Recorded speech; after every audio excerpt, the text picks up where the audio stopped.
Hey everyone, welcome back to That's Growth Ops. Today we're diving into the journey behind growth operations, and I'm joined by none other than Chris, as usual, the visionary who turned his passion for marketing into a thriving business model that's redefining how we bridge the gap between sales and marketing. In this episode, we're not just talking shop, we're exploring the commitment, mindset, and personal growth it takes to start something new. We'll also touch on the mentors who shaped Chris's journey and the lessons learned along the way. This isn't just about business. It's about building something that lasts with empathy, teamwork, and a relentless drive for success. Ready to hear the story behind this story? Well, let's dive in.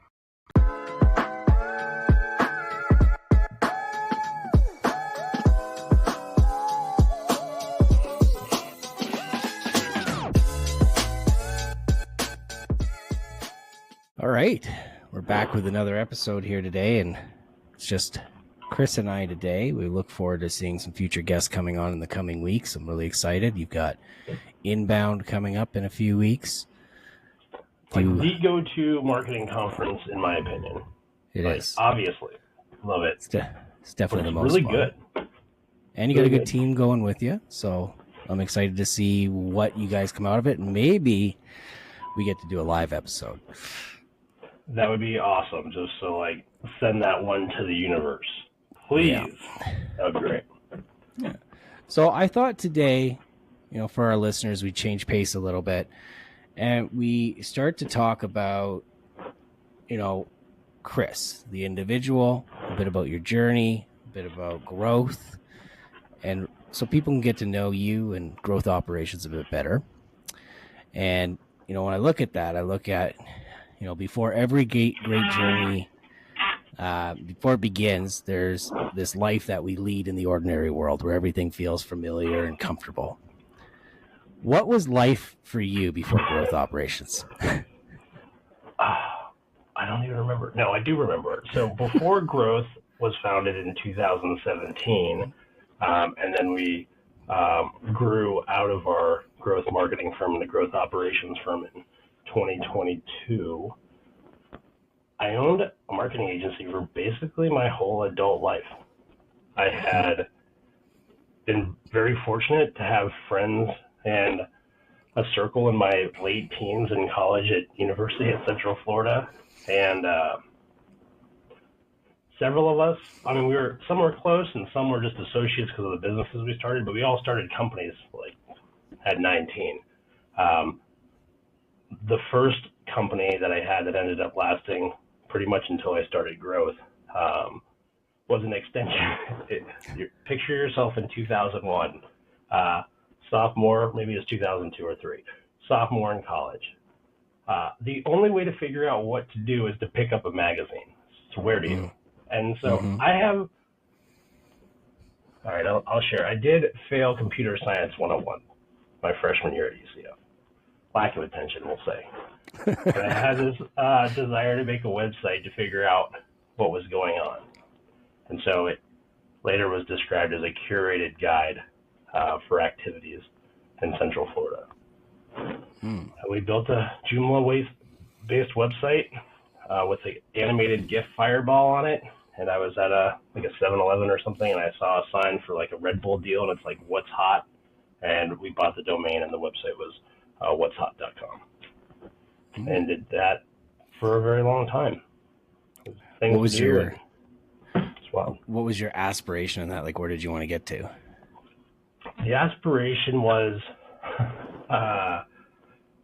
the idea would be that this website was curating information, and then we understood that venues, with still the dawn of the internet, which is crazy, needed help with their own internet, websites, ticket sales. So we had kind of a multi-tier system where you could participate by being an advertiser to the audience. Venues could purchase their internet marketing assets and be tied into this basically marketing funnel. And at our peak, we were about 250,000 active users a month. Created the blueprint for a lot of curated guides that are out there today. Still in conversations with several of them and sold a few databases along the way. That's crazy. So Orlando, Florida. What compelled you to leave that and start growth? I think there was a cross point of two major events. So one was I had a business partner for a really long time, and that journey was ending. That was a big transition.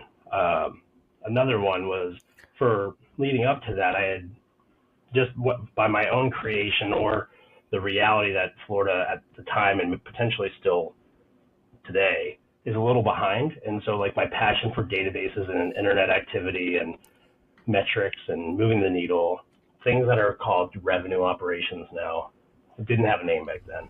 Neither did social media influencer. Definitely not content creator.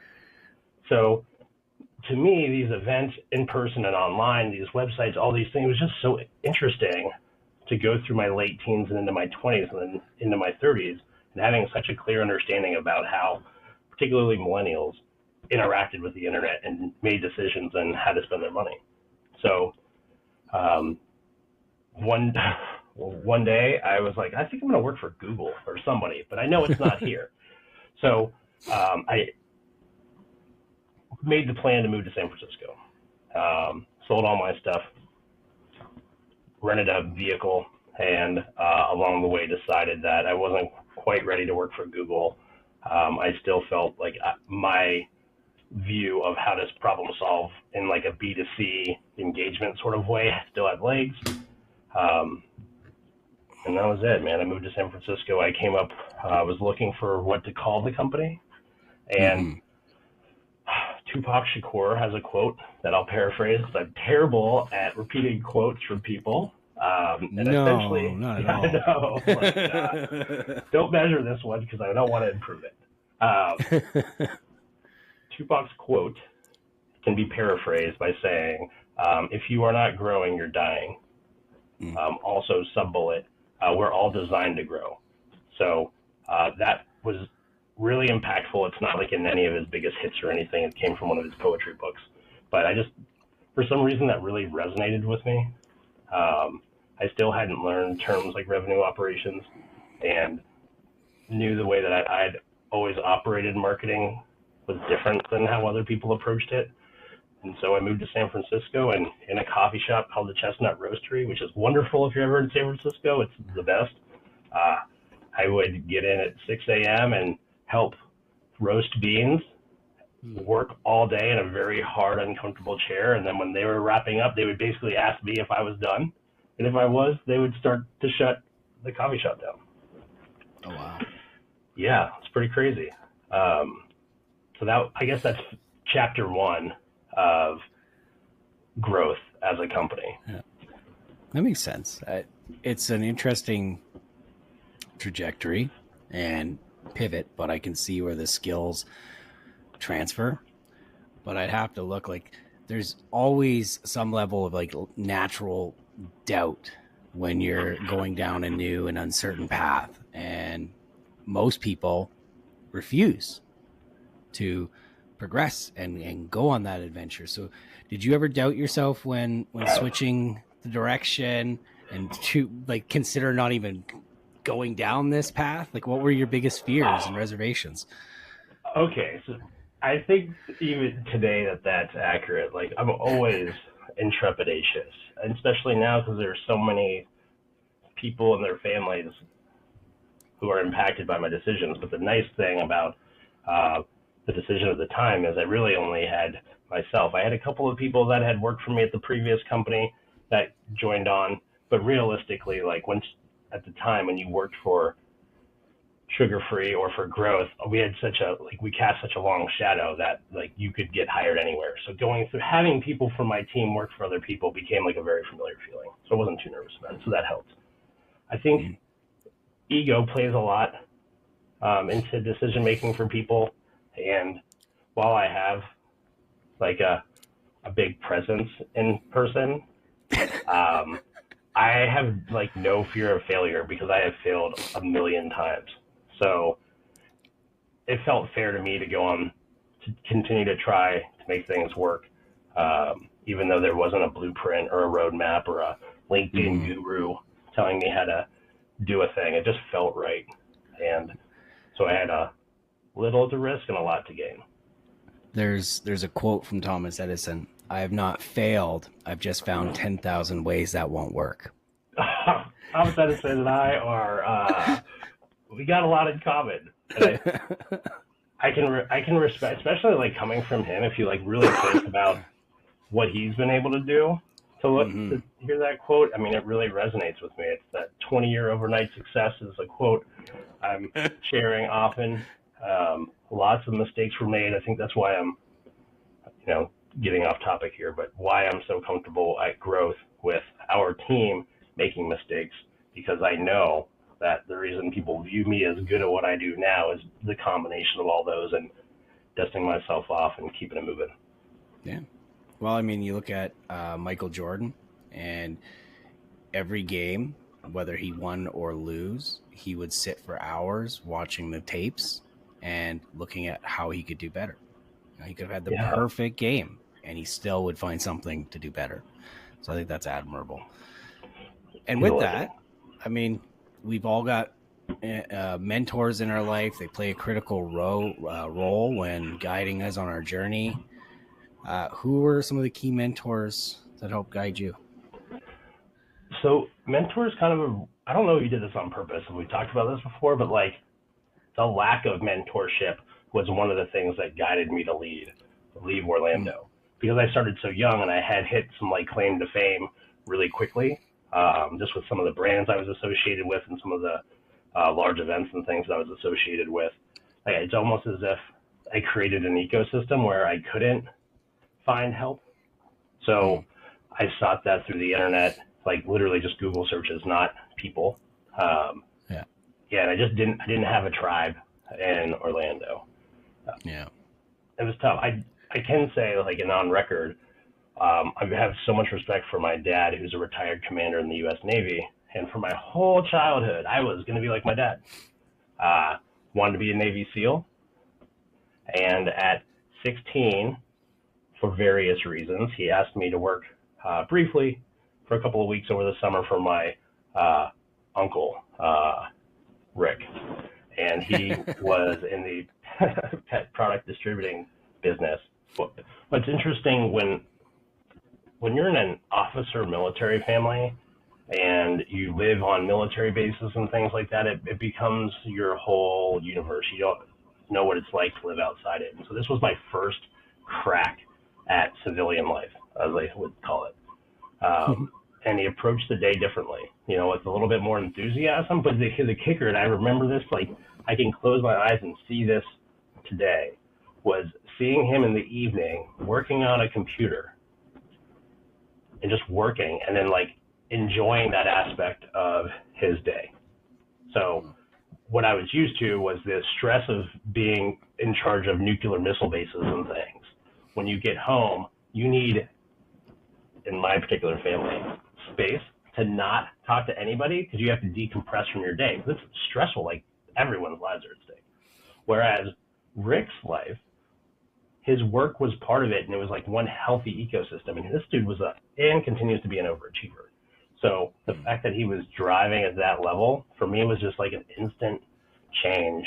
And I didn't realize it at 16, because I still thought I was going to do the military thing. But as I hit 18 and 19, I went to school, didn't go to the Naval Academy. This kind of like seed that had been planted really started to grow, like not on purposely, just using plant metaphors here. But I knew it was possible. I knew somebody that had built a thing from scratch.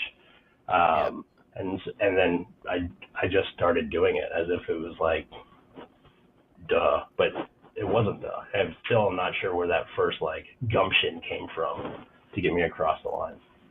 So would you say though, like it was just the change in those atmospheres that kind of made you go, there's a new direction here that I can go in life? Yeah, I mean, we've had the chance to work together for a while, so I think you've had and have known each other for years. So I think you have been able to see how I can take information and process it, and then it shows up later, and it's like just is how it is. And I'm maybe just saying it out loud for the first time and thinking about it. I think that's just a part of my like makeup. Maybe it's from like having moved around every couple of years and like having to kind of reinvent yourself a little bit. So being a little bit more fluid. Yeah. I don't know, but that I know that inspiration changed my life, and that's one of the reasons I try to help others that are going through these kind of development stages, teens and college and post-college stuff. Yeah. So that kind of shaped some things, and then you're now out in California. You're doing growth, the very first version, growth marketing. Oh, I'm not old yet. I'm not old yet in this part of the story. The old version. The old version. What about mentorship there? Was there a specific piece of advice that you were given at some point in that? Because I know like COVID hit, things changed for you, and you kind of reinvented. Yeah, big time. Big time. A lot of what we ended up doing, we were super fortunate to have worked with some really great people with some really big brands, like through the transition of moving me from Florida to California and keeping the same growth office, or the sugar-free now growth office, is still there. You've been. But these were like great companies, but they depended on me to have the answers. So like nobody in senior leadership was like, Chris, this is how you formalize, online, offline, event activation, blah, blah, blah. They all were kind of used my documentation as, okay, this is the new standard. When COVID happened, I'm so incredibly thankful for having lived in San Francisco at the time, because if I was anywhere else, I wouldn't have realized just how big of an impact this was going to have on the world and as people. And having that kind of so much of what I did be in person, it was extremely overwhelming, but it was just one of those who moved my cheese moments where it was like, okay, the reality that I lived in today or yesterday, it doesn't exist today, and I need to shift. At that point, our team started to grow. So we had a couple really great people, Will Davidson, who we all know and love at Growth, and then a couple of people that have moved on to different career paths. So I now had a different type of responsibility, and that was to these people. Way more stressful than not having that and just moving up, getting up and leaving Florida and moving to California. So I had just entered I think HubSpot would be good for my universe mindset. And so we signed up to be a HubSpot partner. I'm forever grateful that our CAM, so this person at HubSpot who's basically responsible for making sure we don't screw anything up, was Nick Cole, and still very much friends with him, and I'm forever thankful. So Nick, I think, was maybe my first professional mentor, and it's not on purpose. He's younger than I am. His job was just to make sure like there's bumper lanes so an agency doesn't go out and pretend HubSpot's going to make a company millions of dollars and sell it for what it isn't. His pacing and communication and recognizing what I thought were valuable, but also sharing like, here's the gaps I see, was really, really powerful. One of the gaps was, service definition. And there's a lot of things we did because we're so customer service centric and always have been that we weren't charging for. And I don't mean charging like transactionally. Naming and having that information provided to the customer up front was just missing. So they never knew the value they were getting because we never positioned it to simplify it. So we helped with that. And one of his suggestions was, hey, this guy, Dan Tyre, he does these boot camps. And anyone that's a partner and a customer can go. There's like the upfront pledge, you've done a couple of them. You got to say that you're going to do the work and hold yourself committed. It's a lot of work. It is. So it's COVID. I've lost everything, basically. Nick Cole is coaching me. I've got a couple of employees that I'm pretending that I'm keeping the wheels on. And mind you, I'm in a 450 square foot apartment with someone that I had been dating for a while, but not like she'd moved in and then like 3 days COVID hit. So oh my God. Very small apartment. At the time I was working in a coffee shop, that option was gone. And so now I'm taking these pipeline generation boot camps with Dan Tyre. So he's teaching these classes, and I think anyone that has had the opportunity to come across Dan's universe before has seen how caring and empathetic he is. So he's teaching a thing while also saying, like, hey, if you need a couple of extra minutes or you want to talk through this, let me know. Which, for anybody that knows me, is now pretty much part of my talk track too. And the reality is not a lot of people take you up on it. No, I wish retroactively that I could go back and take those extra 5-10 minutes and just hang out. We'll get into like what makes being a good mentor mentee, maybe this episode or another one. But so I did that, and I tend to remember being the first one in, so 5-10 minutes early, and then I would always stay on for his extra time. And he accidentally became, and like without permission, I would say my first proper mentor in this new universe that we've created. Growth operations firm. We just didn't know that was going to be the name at the time. That's awesome. And I can see, I've been on sales calls with you, and we've had a lot of conversations. I can see how his teachings have continued to influence you day in, day out. And you're continuing to expand that mentorship base too. I see that. So I think that's awesome. Thank you. Yeah. I don't know how he does it. It's like, it's a lot. It's a lot. And you know what? The way with him, the way he showed up every call, and it always started with his like that was just any mood I was in before he entered the call was gone. It was just like, let's go. Again, I'm still curious how he does it, and it's just amazing. And he's kept on that energy and has helped thousands, I'm sure, maybe more than thousands worldwide.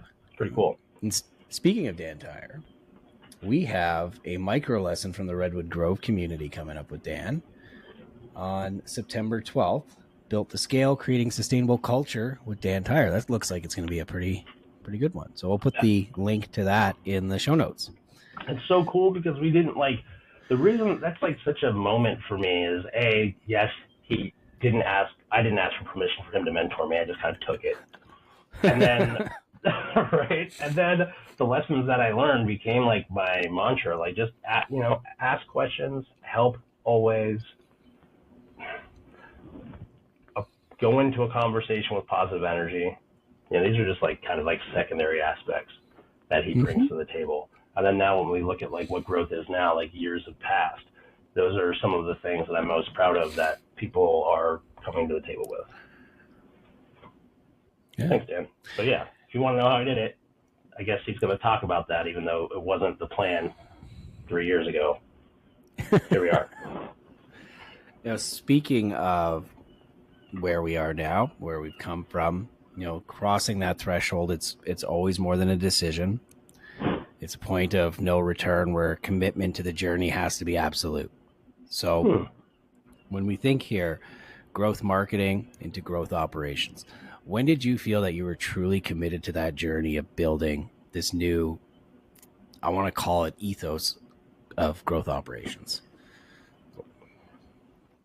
I don't know if there was a particular moment, but I know you did a new website, and over the course of a weekend, you had a new outlook on it, and it was like, bam, let's go. That's who we are today. Well, it was months leading up to it. I mean, that did happen, but that was kind of like a forced requirement because I didn't do a good enough job clarifying the vision or why.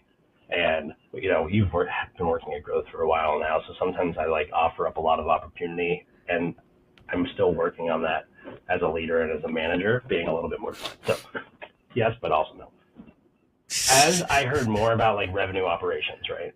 And my way of having executed marketing, not having that label, or marketing operations, never having that label, I still felt like there was a gap. Being the type of person that can think in an operations mindset to put the mechanisms in revenue operations that matter is a super skill.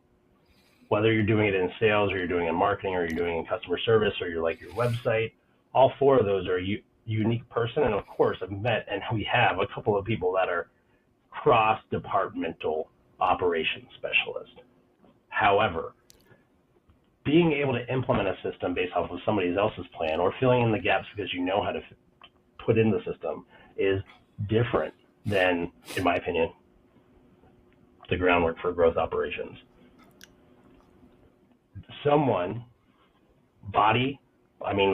A company, a person needs to have the oversight and the business acumen to look at these different departments and the operational components and then say, but if we need to grow, how do we do that with all these cool, cute tools we have? And more, I am seeing that the bigger the company, the less specific oversight there is, besides like the board saying, hey, we did 22 million this year. We want to do 250 million in 10 years. And then that's just painted somewhere. That to me was like where the fruit started to come from that plant, the seeds that had been planted at 16. That's where to me, I had those moments of like, oh my God, I know why I was put on this planet. Like, I know these things. I'm deep into the customer service journey. I know marketing at a whole different version of marketing that I've proven successful a million times over. And the last couple of years, really diving into the sales aspect, I just felt so empowered. And I was like, is nobody seeing this? Of course, nobody's seeing it because it didn't exist. So I was kind of a crazy person. But I think this combination of elements and then being able to like be successful within the HubSpot partner space early on kind of like gave me that boosted confidence that I needed to say like, okay, I feel, and I'm also crazy. So I'm willing to come up with a new term and define it the way that feels right to me based off of my experience. And I'm also comfortable enough admitting that like this narrative may change over time, but someone needs to start talking about the issues between sales and marketing not being aligned and sales and service not being aligned, and put me in, coach. Basically the energy I gave myself. Let's do it. I used that line the other day. Actually, put me in, coach. On a project with Jason. Anyways, there's a lot of emotion behind that part of the journey, that story there. How do you navigate those feelings and keep steering the ship? I mean, I think as you get older, I'm in my 40s now, like barely 41, everybody calm down. So, but like I'm in my 40s now, so I think there's like the reality that I can process feelings and ideas better than I could in my younger years. You come a long way in 6 months. Like, I'll give you some props. I mean, I think you and everyone else have a part to have played in that being reality too. But yeah, I think just like maturity is a big piece of it. Yeah. Obviously, having had some success, like, and I'm not talking, when I say success, I do want to be like very blunt about this reality. I don't chase dollars. I never have, and I've been saying that my whole professional career. Like, I am not in this for the money. I love everything about what we do. Like, I do wake up, full cup every day, let's go. I think it's a mix of all those things. And the biggest change I've had in my career to date is this team of people I get to work with, because I just have so much respect and like admiration for every individual at Growth. I was going to say it's like almost weird to talk about, but it's incredible. Like, I have this unique and insanely talented group of people that are just problem solving and communicating in a way that I haven't felt since I was on a very competitive rugby team. It's awesome. And so whether that problem is being solved or not, we create an opportunity to fix something. It's just like fun just to sit here and see it all happen. Would you say that's like seeing these signs is like that moment where you realize there's no turning back, like this you're in this for life? I think so. I mean, I don't know. I think that in it for life, okay, in fairness, that's a hard question to answer, because I feel like I've been in that mindset for a really long time. But yeah. I can say, like, very recently, like, conversations that I've had, like, with my fiance, of just like, if anyone were to ask me at any point in this journey if I would do things differently, I would probably, because I'm overly honest, would probably say yes, I would, because I've sacrificed a lot. Like, I'm not married, I don't have kids, I've lost a lot of family, just like the time spent with family, not family members. They're still here, most of them. So just like it's a lot of sacrifice. And recently it's been like, okay, thank God we did that, because I am living my best life right now. I'm not, it's a really cool feeling. And it takes a lot of time. 20-year overnight success. Yeah, no, I get it. We threw a baby in the mix, and that is when we had to change course. So I get it. Yeah, it's a big. I mean, and you can't pull 20-hour days with a. I don't care what the gurus say. You can't pull a 20-hour day in a new marriage with a new baby. It is not workable. Yeah. So I think that's great, because it kind of leads into where I want to go now. It's in this conversation, as your journey has progressed, or any journey progresses, tests reveal our strengths and they reveal our weaknesses, and allies and enemies kind of shape that path forward. So, what would you say was the biggest challenge or test that you've encountered over this journey? I think one of the most recent ones was, so we were excited as we started to grow, and like my confidence wasn't there yet. So I think we made some decisions around this time last year to bring on some team members that were like not it. And because I take things so personally, like I felt the failure was because I wasn't that growth operations wasn't a thing, that I had gotten lucky this whole time that I was still a business owner, and I was actually like not qualified. And so I was in a really bad place mentally. So that was very tough, and I don't talk about that very often. And I had to make a decision. I literally, thankfully, we have an office 2 blocks from the ocean. So when those conversations ended, I walked 2 blocks and then dove in. It was the first time like fully submerging myself in the Pacific Ocean since like living in Monterey after a few years, and just went right in, and I got out of the water a different person. And it was like, wow, that's real. I was just talking about it like on my drive to work this week, just like, you remember when that happened? Like that was transformative, where it was like, we're in too deep. We've got great customers. We've got a couple good team members, but I know that there's some amazing people out there. And I'm going to go at this 10,000%. If I always went at it at 1,000%, I'm going to 10 times it. And it's just, I'm going hard. And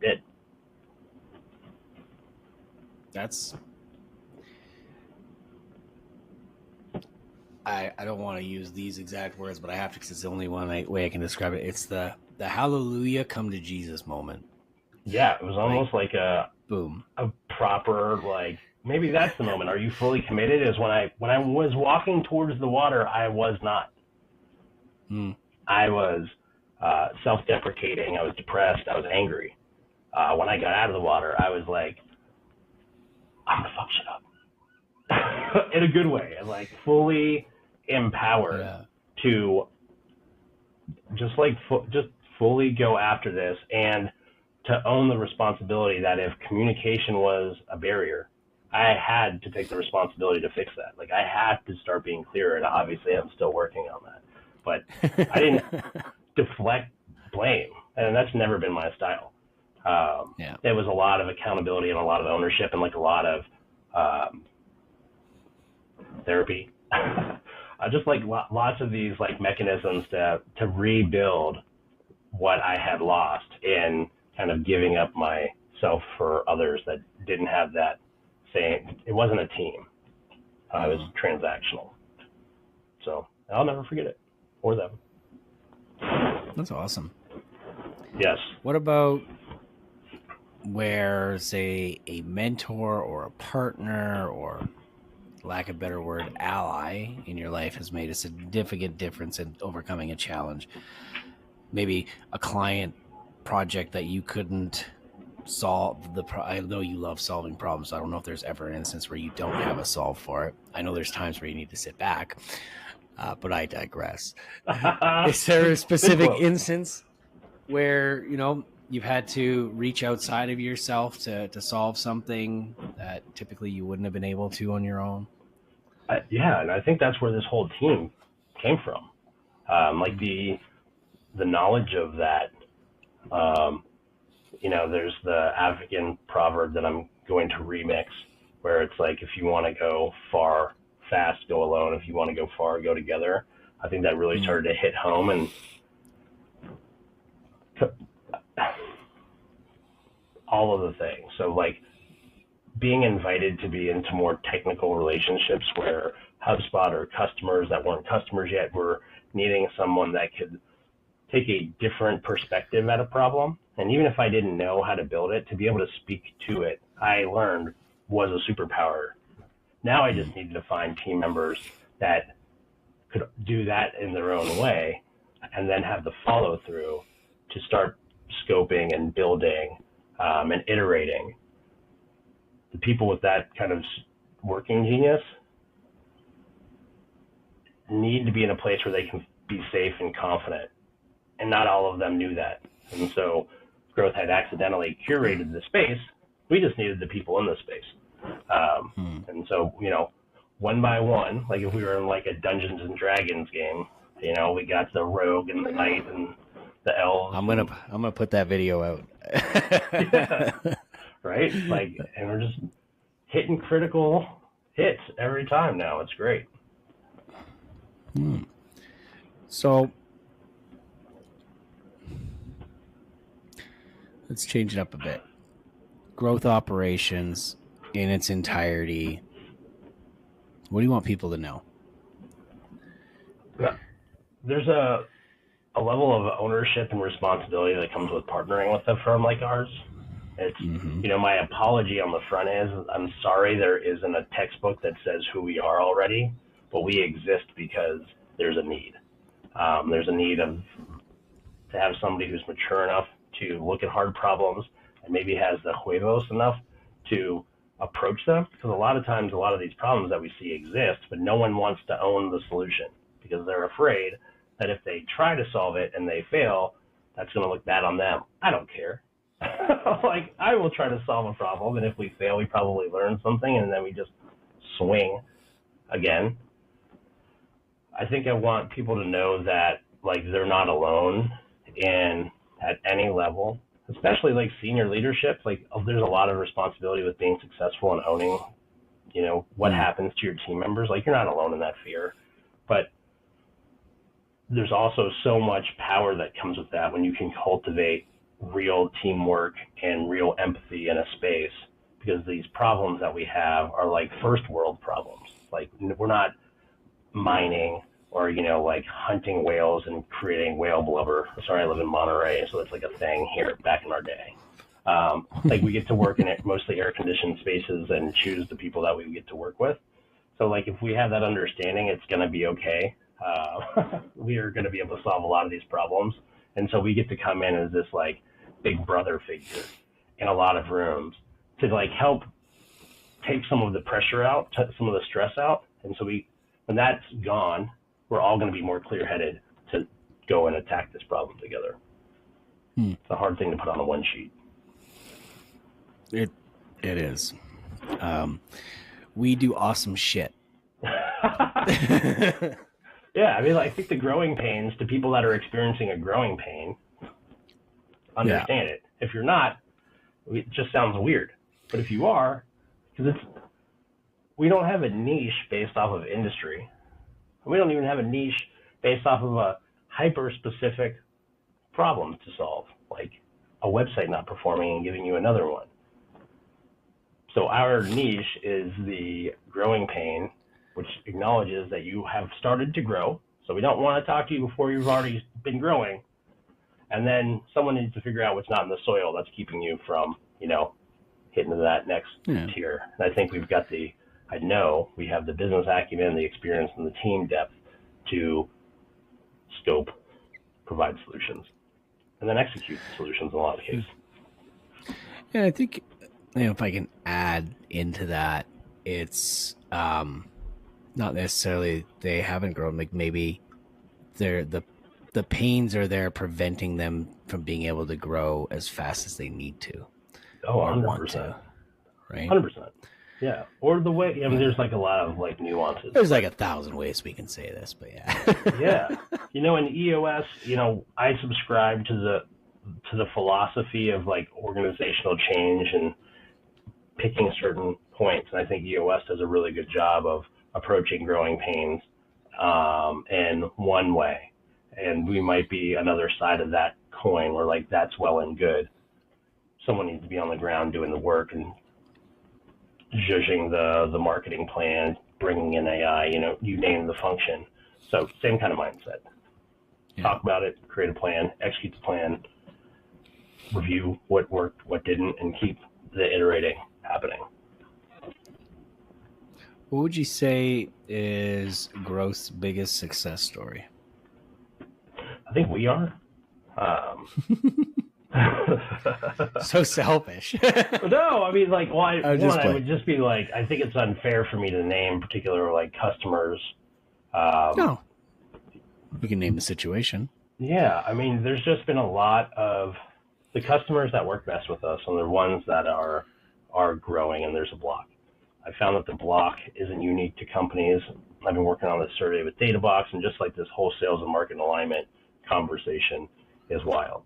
But there's the tangible change, and then sometimes like there's this emotional change. And I think I help with the emotional change, and then our team helps with the physical change, maturity process of an organization. And there's just so many examples. I'm so excited for this inbound 2024, because we're like flying in, and some of the people that have had the chance of experience growth through the transition, our biggest clients are the ones that were with us at growth marketing and now saw name and were part of the reason that growth operations exist. So like to be able to hang out with them for 4 days, I'm like a dream come true. Yeah.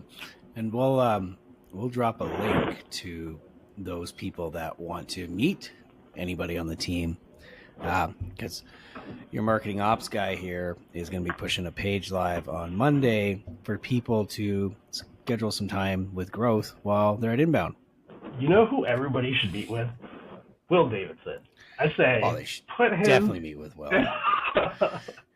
I've if you've got 6 hours between sessions to kill, you should meet with Will. Yeah. Definitely don't even bother with 15 minutes. Just put on 2-hour blocks for Will Davidson. Yeah, we're going to do that. No, excuse me. You know, let's see. What else do you want to say? That's a good question. I mean, like things like this podcast, things like hiring new team members, things like the Redwood community, just all these things that we now have the ability to do that kind of mirror what I say. Like, okay, there's a talking about being passionate about a thing, and then there's like the actual doing behind the passion. And I think, you know, the Redwood Grove is still just sprouting, but I'm so proud of it because it's a unsolicited group of people helping each other. And granted, it's still growing up, but it's so cool. This podcast, the fact that it's resonating with people, I'm like loving. So if you are listening to this podcast and you're like, I think I would like to be on it, or I think any suggested feedback, I want it, because it's already blowing my mind the amount of people that are starting to talk about it to us, providing feedback and like loving it.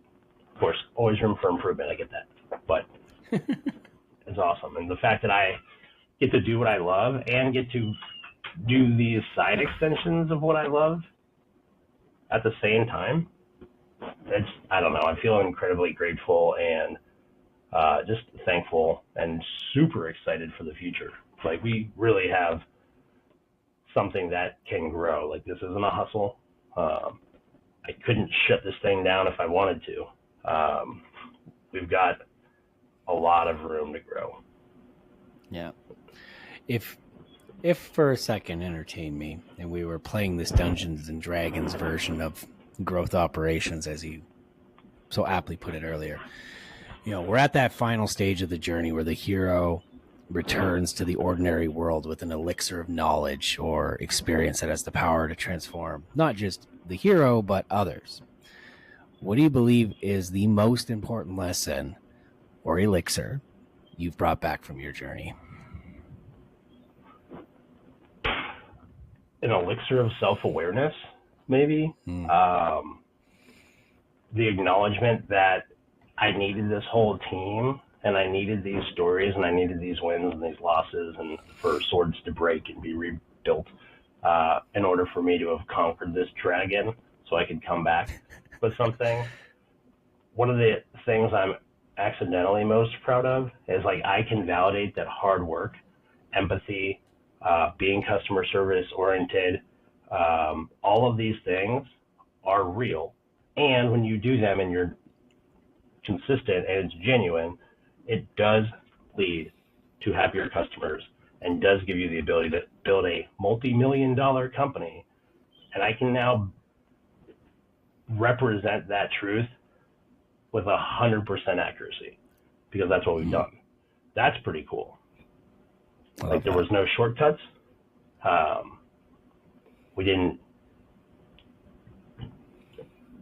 We in every situation have tried, and I would say arguably have shown up as good people first always. Even if that meant like, hey, sorry, you wanted to get this done this way, but it doesn't work like that. Or, like even giving bad news that's accurate doesn't make you a bad person. To be able to build this and be good people is, I'm excited because hopefully our story can inspire the next company that can be built like that. And it's not cheap labor. It's not harsh conditions. It's not unhappy employees. It's certainly not unhappy customers. And I think that's a really powerful elixir to have. Way to answer my next question without me asking it. I've got that skill all the time. So I'm just going to ask it anyways. And if it's different, I'm going to laugh. What impact do you hope that this elixir is going to have on the industry or the next generation of leaders? I hope, let me start over. Now I'm coughing. I hope that what growth has proven to be true, which is you can approach things empathetically and create a really safe, happy environment for people to work. You can build not even a small business, but a multi-million-dollar business off of it. I hope that inspires the next generation of consultants and marketing agencies and software developers and, lawyers to do that because it is doable. And it feels really good to look in the mirror every day and know that you're a very good person and be the first in, last out every day for 20 years and that it's worth it. And the reason I have done all this is to have a happy, healthy family, like in my own personal life. And I can do that now. And I want other people to have that chance too. That's awesome. Not easy though. So if you're looking for the shortcut, I don't have it. It doesn't exist in my D&D game of life. I mean, it's the shortest overnight success, right? It was just a chill 20 years, a couple of couches. I feel like there was like a car repoed in my early 20s. I mean, I've been self-employed since 2003. So, and we've had our Orlando office since 2007. For kids listening at home, yeah, dude, that's a long time. It's a long time. 2002 until 2020. When did we meet at Inbound? 21? Two? One? Yeah.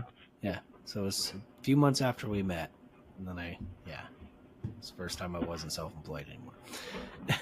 What a journey that's been. That's a whole other episode. Yeah. But hey, it's a good place to kind of start wrapping this up. So reflecting on this journey, I mean, it provides us an opportunity to distill wisdom that we've gained and look forward to the future with what I feel is a renewed sense of purpose. Like you going into the ocean and coming out, you had a new sense of purpose. So looking back, how do you feel about the journey you've taken? And what advice would you give to others, who are just starting theirs? I feel incredibly proud of the journey I've taken. Like that's what I feel now is pride.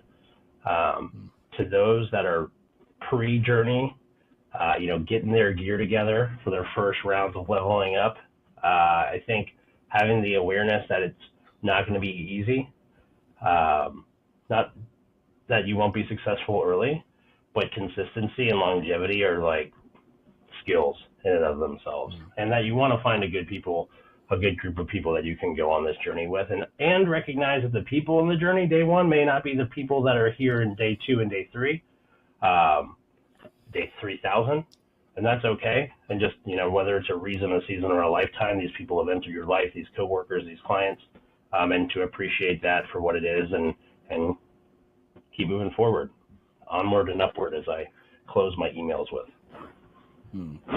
If you could speak to Chris from 2003 at the beginning of his journey in one sentence, what would you say? If I could talk to younger Chris, I would say 2 things. First, when you're playing rugby, wear a scrum cap because you're going to knock yourself out a few times. It's going to suck. Don't do that. I know that's not on topic. And then 2, you're going to be successful. It's going to be okay. Do not give up and stop beating yourself up. I love it. Yeah. If I had to say anything to myself, it would be, you got this. You got this. Yeah, man, it's a journey. If it was easy, everybody would do it. What's the last thing you listened to on Spotify? Oof, let's find out. Let's keep it real. Let's see, I went running this morning, so it's going to be on my running playlist, which I didn't create. The Boys of Summer by the Ataris. Okay. We'll link to that in the description. I got Double Life from Despicable Me 4. That's what happens when you're driving your 5-year-old around. That is adorable. Your daughter is a dream. She's wonderful. Great. And a hell of an artist.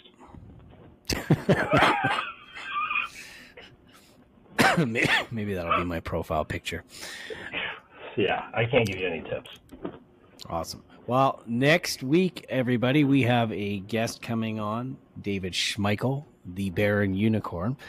Where we're going to dive into some conversations around branding, its importance, and excited to see some healthy debate. Some healthy debate would be great. We'll see where these bearded Jedi go. Thanks, Rich. Thank you.